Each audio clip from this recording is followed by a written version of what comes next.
నెల్లూరు జిల్లాలోని ఫతేఖాన్పేటలో విషాదం నెలకొంది. 10వ తరగతి చదువుతున్న లావణ్య అనే విద్యార్థిని తన ఇంట్లో ఉరివేసుకుని ఆత్మహత్య చేసుకుంది. స్థానిక ప్రైవేటు స్కూల్లో చదువుతున్న లావణ్య మధ్యాహ్నం భోజనం కోసం స్కూల్ నుండి ఇంటికి వచ్చిన సమయంలో ఈ అఘాయిత్యానికి ఒడిగట్టింది.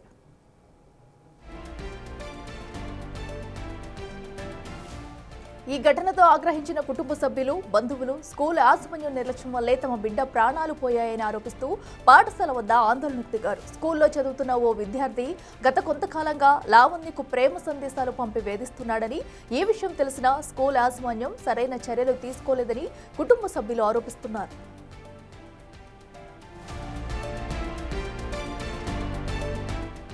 స్కూల్ విద్యార్థిని ఆత్మహత్య ఘటనకు తమకు ఎలాంటి సంబంధం లేదని స్కూల్ కరెస్పాండెంట్ శ్రీనివాస్ తెలిపారు. ఇక సమాచారం అందుకున్న పోలీసులు ఘటనా స్థలానికి చేరుకుని మృతదేహాన్ని పోస్టుమార్టం నిమిత్తం నెల్లూరు జీజీహెచ్కు తరలించారు. ఘటనపై కేసు నమోదు చేసుకుని దర్యాప్తు చేస్తున్నారు పోలీసులు.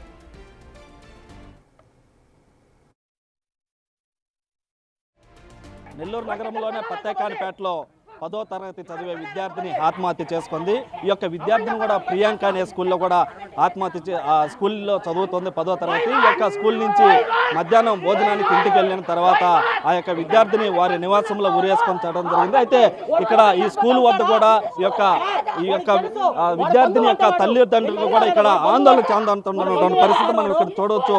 ఇక్కడ ఈ స్కూల్ వద్ద చెప్పుకోపో అని చెప్పన్నాడు సార్. నేను అమ్మాయి వాళ్ళ మావయ్యని ఆల్రెడీ వాళ్ళ బంధువులు అంట ఆ అమ్మాయి ఎవరైతే చేశారో వాళ్ళ బంధువులు అని చెప్పారనేసి చేస్తే నేను మాట్లాడుకుంటానని చెప్పని చూసి ఎందుకని చెప్పని మాట్లాడితే ఎవరికి చెప్పుకుంటావు చేసుకోపో, కమిషన్ చెప్పుకోపో, ఎవరు చేసుకున్నా నేనేం రాదని చెప్పని మాట్లాడాడు సార్ ప్రిన్సిపాల్.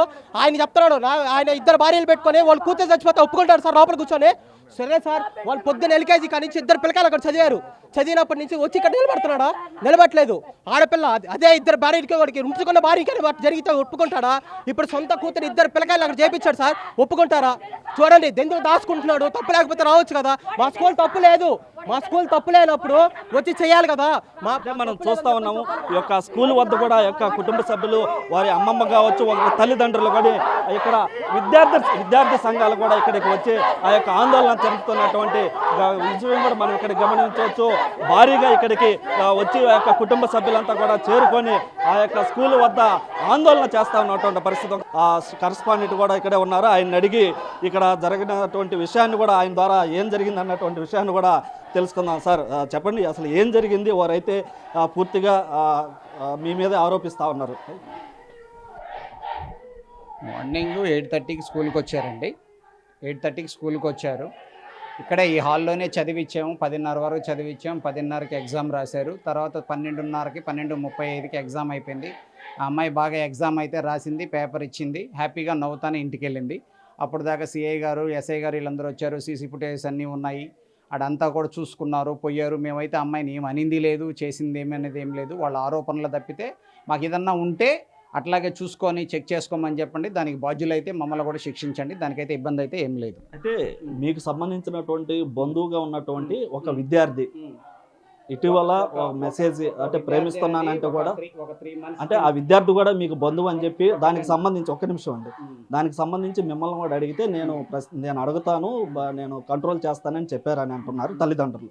అసలు నిజంగా ఈ విషయం జరిగిందా? ఎలాంటి కంట్రోల్ చేయగలిగారు? ఒక నిమిషం అండి. వాళ్ళు యాజ్ ఏ పేరెంట్గా మాకు వాడు ఇన్స్టాగ్రామ్లో ఒక మెసేజ్ వచ్చింది అని చెప్పేసి ఇంటిమేషన్ నాకు ఇచ్చారండి. యాజ్ ఏ పేరెంట్గా వాళ్ళు నా దగ్గరికి వచ్చిన తర్వాత నేను వాళ్ళ పేరెంట్ని పిలిపించాను. ఆ మెసేజ్ వాళ్ళ పేరెంట్కి పెట్టి పిలిపించి ఇది చేసి నాకు అవసరం లేదు, టీసీ తీసుకొని వెళ్ళిపోండి అని కూడా చెప్పడం అనేది. ఇక్కడ బంధువులు అనే మాట అనేది రాదు. ఎందుకంటే చదువు అనేది ఎవరికైనా ఒకటే కాబట్టి మనం ఆ కోణంలోనే చూస్తాం పిల్లల్ని. అంతేగాని వాళ్ళు బంధువు ఇదే అనేది కూడా మా బంధువులు కూడా కాదు. యాక్చువల్గా చెప్పాలంటే మా బంధువులు కూడా ఏదో దూర బంధువులు. అంటే ఇటు మొత్తం మీద కూడా ఏదైతే నెల్లూరు నగరంలో జరిగినటువంటి ఘటన ఏదైతే ఉందో ఇక్కడ కలకలం రేపుతా ఉంది. ఇక్కడ ఉన్నటువంటి ఆ విద్యార్థిని సూసైడ్ చేసుకోవటం ఒకసారి మనం స్కూల్ బిల్డింగ్ కూడా గమనించవచ్చు. ఇక్కడ స్కూల్కి సంబంధించినటువంటి ఎలాంటి ఇన్స్ట్రక్షన్స్ కూడా లేవు. ఇక్కడ ఎలాంటి ఫైర్ సేఫ్టీ లేదు. ఒక ఇల్లు హౌస్ ఏదైతే ఉంటుందో ఆ హౌస్లో ఈ యొక్క బిల్డింగ్ కూడా నడుపుతున్నట్టు ఇక్కడ మనకి అర్థమవుతా ఉంది. అయితే మరోపక్క భారీ ఎత్తున ఇక్కడ వారి కుటుంబ సభ్యులు, వారి తల్లిదండ్రులు, వారికి సంబంధించినటువంటి వారంతా కూడా ఇక్కడ భారీగా ఆందోళన చేస్తున్నటువంటి పరిస్థితి. ఆ యొక్క విద్యార్థినికి సంబంధించినటువంటి తల్లిదండ్రులంతా ఇక్కడ భారీ ఎత్తున ఆందోళన చేస్తున్నటువంటి పరిస్థితి. ఆ యొక్క విద్యార్థినికి సంబంధించి పూర్తిగా ఆ యొక్క స్కూల్ యాజమాన్యం నిర్లక్ష్యము, అదేవిధంగా ఆ విద్యార్థిని యొక్క పైన చర్యలు తీసుకోకపోవడం, వారి తల్లిదండ్రులకి చెప్పకపోవడం అంటే విషయాలపైన కూడా వారు ఇక్కడ ఆందోళన చేస్తున్న పరిస్థితి. వారికి సరైన న్యాయం చేయాలని చెప్పి కూడా వారు ఇక్కడ ఆ యొక్క స్కూల్ వద్ద కూడా ఉద్రిక్తత పరిస్థితి అయితే కనిపిస్తా ఉంది. కెమెరామెన్ మనోజ్తో Surendra, big TV, Priyanka school వద్ద నుంచి.